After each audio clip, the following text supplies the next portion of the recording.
Within the circle, everyone knew I had been Leo's most devoted, submissive admirer. For 13 years, I chased him relentlessly, transforming myself from an uneducated middle school dropout, illegitimate child of a wealthy family into an Ivy League economics master's graduate. Only then did his mother finally acknowledge me, and I became Mrs. Smith. However, after the wedding, I no longer meddled in Leo's company, cooked, or served him. While he stayed up late planning strategies for his first love, I traveled the world with friends. He would accompany her to Paris fashion shows, and I celebrated my cat's birthday at home. I understood that a commercial marriage could never produce love. Everything I had poured my heart into was just my own foolish obsession. In my past life, I handled his company's internal conflicts for him. Yet, he frowned, scolding, "You're reaching too far." I cooked soups for his stomach ailments, only to see him hand them off to his overworked first love, brushing it off. "She works harder than I do." Even on the day I had a car accident, he lit fireworks across the city just to see her smile. I begged him, but he looked down at me from above. "Nicole, what we have is only a transaction." Then I opened my eyes and found myself back at our engagement banquet, watching him leave midway to comfort his heartbroken first love. This time, I did not chase after him. Instead, I picked up the microphone and said before all the guests, "Sorry everyone, my engagement with Leo is cancelled."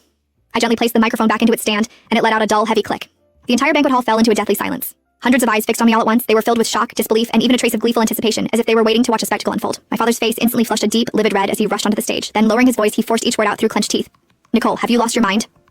Leo Smith's mother, my future mother-in-law, and also the same woman who had found fault with me in every possible way in my previous life, now held a deathly grim expression on her face.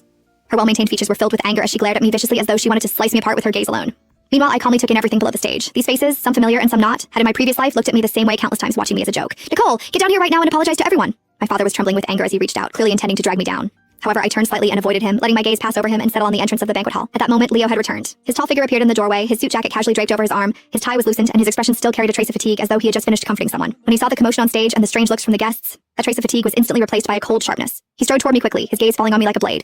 "Nicole, what are you playing at now?" Although his voice wasn't loud, it carried his usual impatience and questioning tone. In my previous life, he would look at me like this whenever I showed even the slightest dissatisfaction about him and Sophie Miller. It was as though I were the one being unreasonable. This time, I looked at him without panic. I didn't rush to explain, nor did I feel wronged and on the verge of tears. Instead, I simply repeated myself, calm and composed. "Leo, the engagement is off. We're done." After saying that, I lifted the hem of my dress and walked straight off the stage from the other side, completely ignoring my father's furious shouts and Mrs. Smith's harsh curses. My heels struck against the polished marble floor with crisp, echoing sounds. With each step, it felt as though I were stepping on the past version of myself who had once been so weak and humiliated. Leo remained standing where he was, momentarily stunned. For the first time, a look of utter shock appeared on his handsome face. I returned to the Morgan's residence. Without sparing a glance at my father, who was raging and shouting in the living room, I went straight upstairs. "Nicole, you ungrateful daughter, stop right there. For this engagement, do you have any idea how much effort I put in? And now you cancel it with a single sentence, are you trying to destroy the Morgans?" I turned a deaf ear and closed my bedroom door behind me, shutting his voice out completely. After that, I dragged out the largest suitcase from the walk-in closet and began packing with a blank expression. I threw away the plain dresses I had bought just to suit Leo's preferences. I also did the same for the jewelry his mother had given me, meant to display my status as the future daughter-in-law of the Smiths. Everything I had painstakingly collected, everything related to him, was tossed out. Meanwhile, my phone began vibrating frantically, and the name Leo kept flashing across the screen. I casually silenced it and flung it onto the bed. In my previous life, I had died in endless waiting and self-torment. With just one phone call from him, I would fly back from the other side of the world. A slight frown from him, and I would start reflecting on whether I had done something wrong. Now I didn't want to wait anymore, nor did I want to keep second-guessing myself.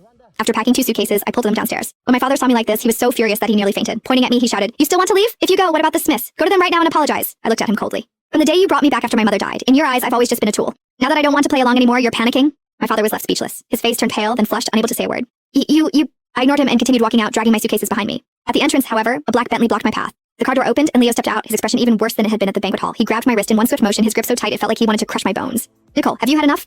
Come back with me. I'll pretend none of this ever happened."